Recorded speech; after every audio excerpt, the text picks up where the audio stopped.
Hey everyone, Ryan here, and welcome to Ask MandR, episode 286. In this episode, we're going to be talking about LEGO Fortnite, LEGO Star Wars 2025 Revenge of the Sith sets, the Ahsoka show, and much more. Now, before we get into our questions, I kind of had an epiphany over the weekend when I was doing some cleaning. I kind of realized that the 2007, 2009, and 2011 clone battle packs are basically the equivalent of when the Patriots won the Super Bowl in 2015, 2017, and 2019. Every other year, just putting out bangers. And I also had the epiphany that this will probably never be topped, and this is as good as it will have ever gotten, and that made me a little bit sad. But, you know, it's good that this existed, and just wanted to point out how great that little run was from 2007 to 2011. First question from Mama Do says, can you make a video about the leaked Fortnite LEGO sets? I would love to see what they will be. So LEGO Fortnite is finally happening. Now, we knew this should be coming because LEGO invested like $1 billion into Epic Games, yet you can see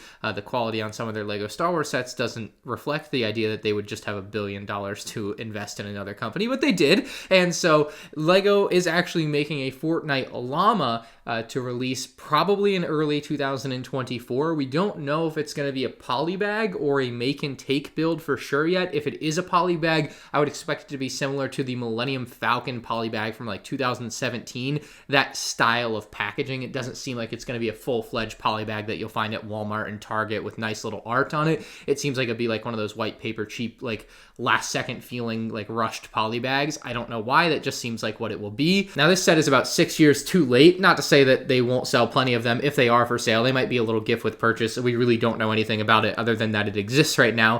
And it's just 6 years too late. This should have came out in like 2017, 2018, and it's 2023. I'm sure Fortnite 2 is on the horizon. I don't know, man. I'm kind of surprised they even will do it, though. I really thought they would never do LEGO Fortnite. Just years had gone by, and there was no movement on that front, and it felt like Fortnite's kind of fallen out of the limelight, yet LEGO still wants to give it a try here, I guess. I, again, don't know if this is going to lead to any full-fledged sets, but at the very least, we're getting the Fortnite llama at some point soon. So that's all the info I really have for you right now. I will definitely talk about this more when there is more to know, because it is a fascinating idea that they could make full-fledged LEGO Fortnite sets.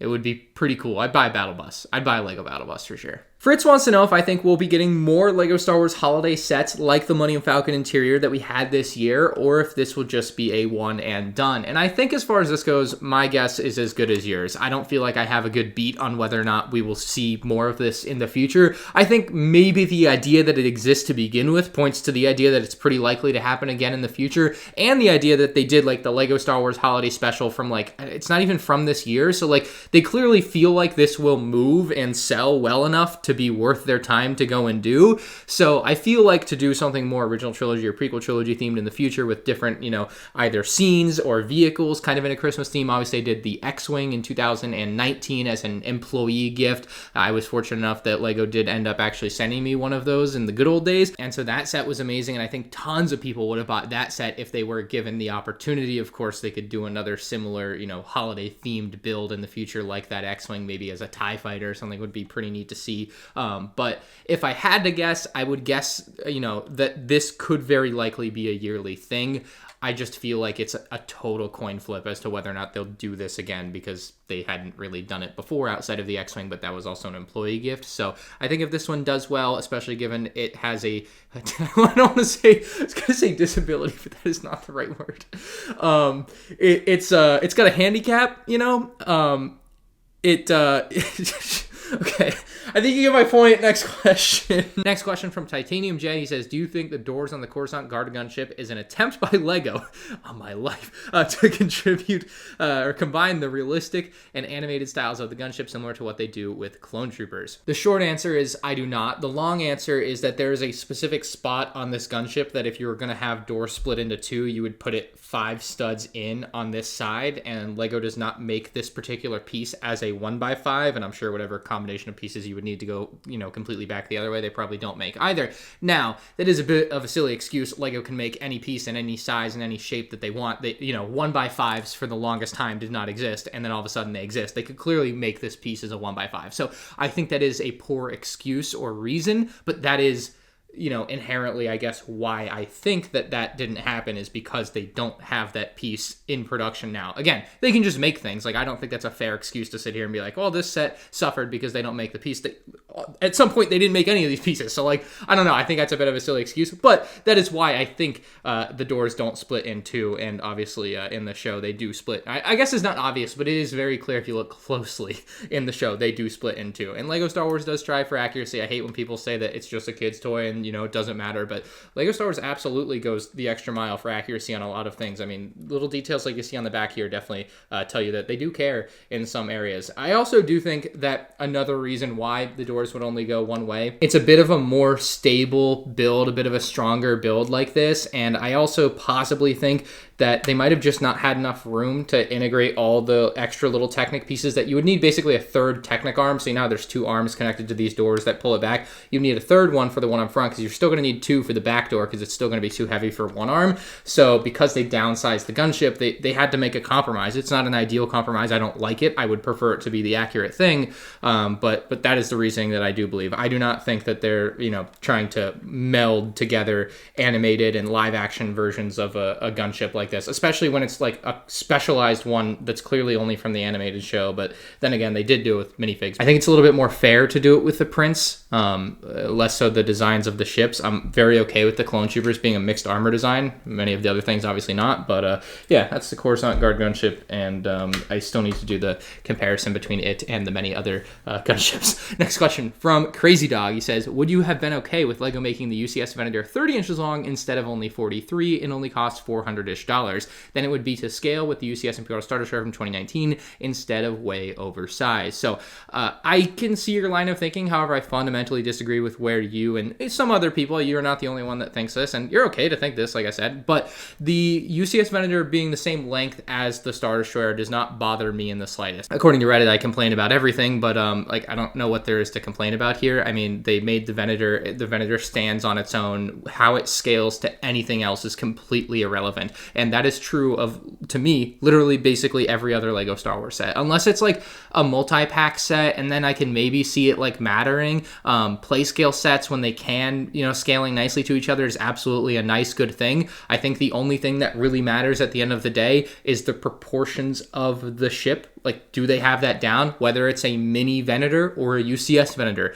As long as the proportions are there, that is what matters. The proportions and having the proper colors in the right spot. That's what makes a Lego set, look proper or not. Part of my problem with this line of thinking is, it doesn't extend to everything. It's only a few things here, a few things there that this should have been smaller. So it scaled to the Star Destroyer, right? So it scales to that Star Destroyer perfectly, sure, if you make it smaller, right? But then it doesn't scale to the 2002 Star Destroyer perfectly because it would actually need to be even smaller to scale to that one. And so which one do you make it scale to, And I have the Republic Bricks one, which is about the size that I actually expected Lego to make a UCS Venator on. I think if you watch some of my videos from 5 years ago where I talk about the idea of Lego maybe one day, probably not, but maybe they could make a UCS Venator someday type of thinking, I did really think that they would make it significantly smaller than the Star Destroyer because they wouldn't have as much confidence in it. And you know how that line of thinking was for a long time with prequel fans and how many of us felt with how Lego thought about the prequels, and I still feel that they don't quite fully understand some of it, but at least they're making some of the sets, right? And so I thought a Venator would be like a $400, $500 at the max set,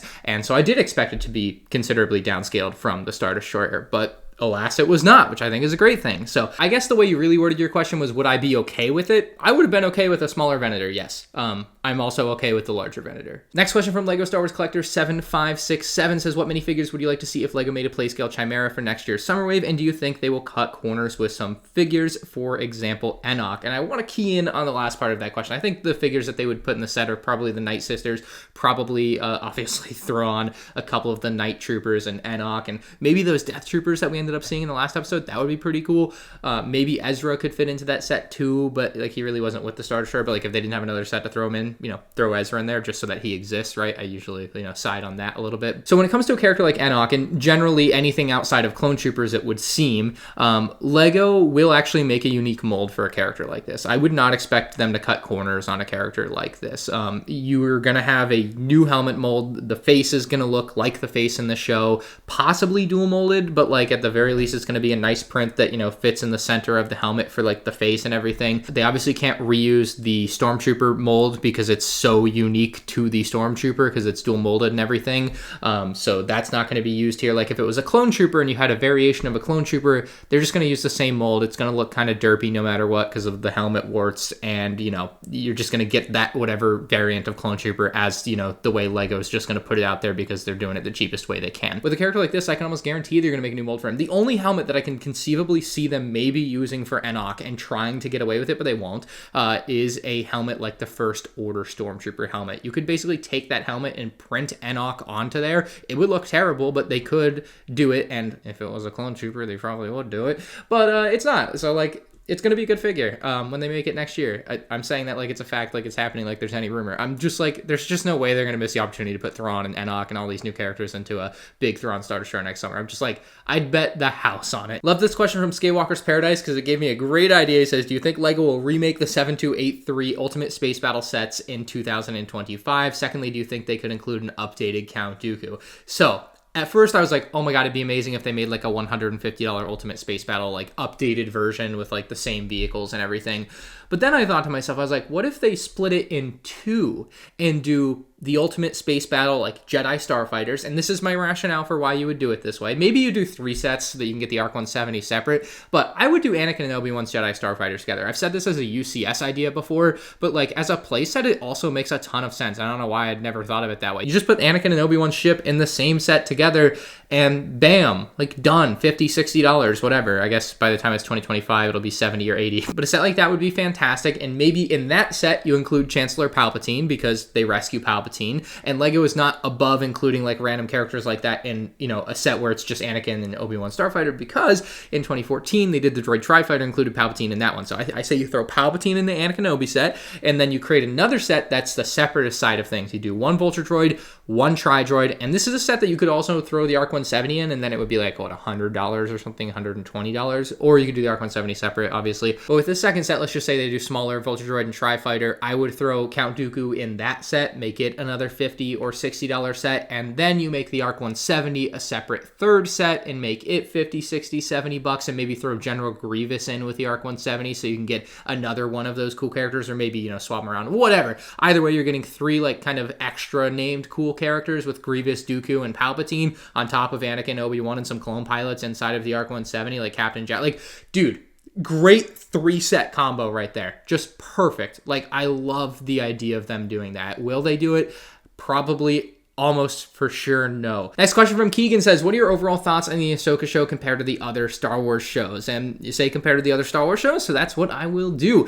And we have, I guess, 4 kind of named characters that we knew about previously that, you know, got their own shows. The Mandalorian, I think, stands on its own as kind of above the rest, and he was also a character that didn't exist before he got the show, right? But when it comes to Andor, Ahsoka, Kenobi, and Boba Fett's show, I think the Ahsoka show finds itself in the top half. I think I did enjoy Andor more. I really loved a lot about Andor. I loved that it was 12 episodes especially. It was great that it was a longer season than a lot of these other shows. But Ahsoka was like, had a lot of special great moments, like just seeing that Clone Wars Anakin and the world between worlds and Thrawn, and a lot of the duels, I think, with a lightsaber. I think a lot of the complaints on Twitter basically came down to the choreography, and I would agree. Like, having like seen people talk about it and then looking at it again for myself, I'm like, man, yeah, the lightsaber duels do feel a bit dull.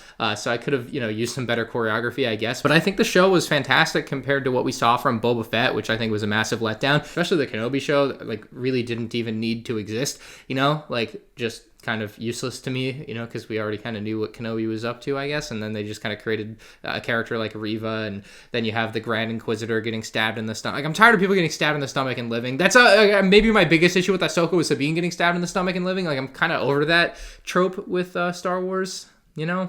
Could definitely do without that happening ever again. But I put it just under Andor and definitely above Boba Fett and Kenobi. Next question from N. Jank says, could you see LEGO releasing some of their first sets from 1999 for the 25th anniversary like they did a few years back with the Stormtrooper Battle Pack, etc.? So today is October 10th. Hopefully yesterday on October 9th I would have put out my new rumor video. If I haven't, though, the rumor is that LEGO is going to be releasing 25th anniversary bricks alongside some extra minifigures in sets to celebrate the anniversary. Now, from the rumors that we have for 2025, it does not seem like any kind of recreated sets are going to be happening. I mean, the closest thing we'll get to that maybe is the midi-scale Millennium Falcon, but I wouldn't expect them to talk about it in the same way that they did those other 5 20th anniversary sets, where those were like true remakes. This is just a remake. I mean, those were also just remakes, but those are remakes and they were celebrated as like special remakes of like, you know, the original sets. But I think this like midi-scale Falcon remake, it's just a remake of the midi-scale Falcon that happens to have a 25th anniversary break. Hopefully you're getting my point there. I just don't expect like a full slate of sets that are like, this is the original version and this is the new version and it's the 25th anniversary. I expect it to be, here's some cool sets, it's the 25th anniversary, and here's some cool minifigs, it's the 25th anniversary. Hopefully the minifigs for the anniversary don't have like logos on the back either. I don't expect them to. They don't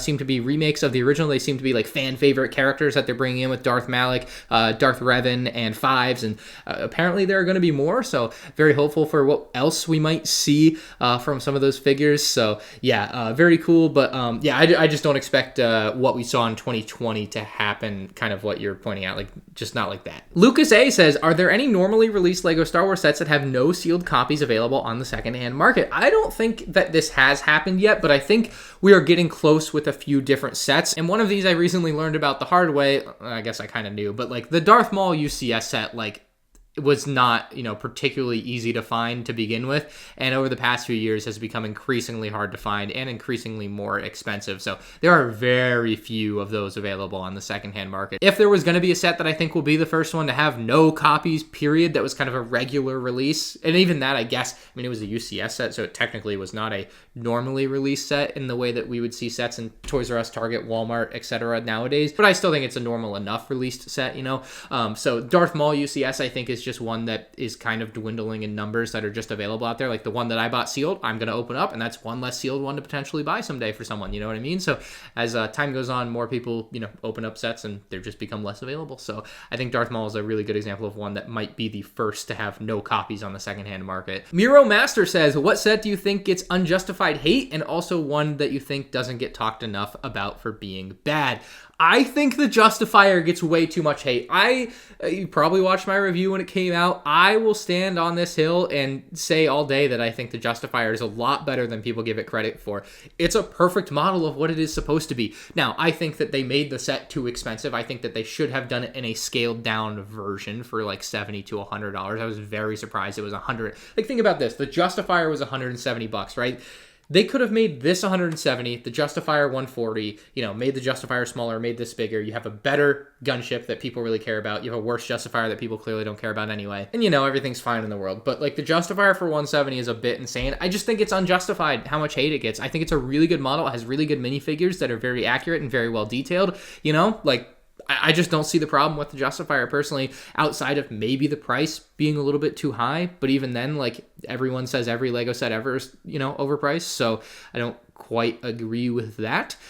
So yeah, I think the Justifier gets the unjustified hate. Now, which set needs to be talked about more for being bad? I'm just kind of picking from recent sets here. Obviously, with that 2022 fighter tank, I still think is a much worse build than people want to admit. It's horrid compared to the 2008 and 2017 versions of itself. I think it's just way too blocky, way too simplified, and the other models are just way better. So the figures in that set are nice. Obviously, like, other than the 187th Airborne not having a waist cape, you're just that shy of perfection on figures, you know, which is really sad, because like a waist cape, it costs you nothing. Just throw it in there. People can put it on or take it off as they please, but no, we can't have that nice of a thing, huh? But yeah, I think the fighter tank build is a lot worse than people want to admit, but the set is also just a good buy because you're probably just buying it for the clones anyway. Def Not Demon brings up something that I've avoided for a long time. He wants to know if for the 25th anniversary of LEGO Star Wars next year, if I will make a worst to first video of every LEGO Star Wars set ever made. And my editor editing this video just cried at the thought of having to edit that one. Oh my God! Oh, geez, oh my God! So not only is it obviously a big undertaking to edit, whether it's me editing, because I've edited, you know, the worst to first Clone Wars sets, which I think was about 72 sets at the time, and ended up being an hour-long video. So we're probably looking at like a 10-hour-long YouTube video for me to rank every LEGO Star Wars set ever. And not, like, I could do it rapid fire and be like, next set, Coruscant Guard Gunship, number 347, number 346, the 2005 Sandcrawler, and so on and so forth. But that wouldn't be true to what my worst to first videos are. I always try to like go in depth a little bit on each set and kind of explain why it is where it is. But when you get so granular, like what I found is as there are more sets to rank in a list, it does become significantly harder within a lot of the middle of the pack where you're like if we were doing a worst first of every Lego Star Wars set ever and we're on like 456, what's the difference between 456 and 457? To some degree, it's a bit of a coin flip because we're talking about sets that are probably like an 8.8 on the scale and then an 8.8001 on the scale, you know? Like, so personally, I dread having to go through every set ever and try to figure that out. But I also kind of like think it would be really fun for me to do. Like just the like mental exercise of ranking every set ever would be an absolute blast for me. I don't want to make any promises because this is a really big project, but if I was going to release it, you know, I would probably release it in December of this year because as of now, we have had 25 full years of sets. Next year is the 26th year of sets. Like if you were counting 1999 as 1, 2023 is the 25th year of sets, because at the end of this year we will have completed 25 years and next year we'll start the 26th year, but they will celebrate it as the 25th anniversary. What's the conspiracy here? Somebody comment below and tell me what I'm supposed to be upset about, because this ain't mathing out right. Your comment may have pushed me over the edge. I might put in the work for this one. That would be such a fun video. I'd probably have to like split up the sets into like I'd do like a tier list first. So I'd be like, these are the dog water sets, these sets are mid, these sets are okay, these sets are good, these sets are great, and I'd do a tier list, and then within the tier list I'd rank them. That'd probably be the easiest way for me to do it, just to make it a little simpler. Anyway, if you guys have a question for next episode, leave it down in the comments section below. If you enjoyed the video, make sure you hit the like button. Let's try to get 3,333 likes. I don't know how many I normally get, but let's just shoot for it. And if you want to see more of me rambling about Lego, make sure you subscribe and turn on notifications. I will see you in the next video.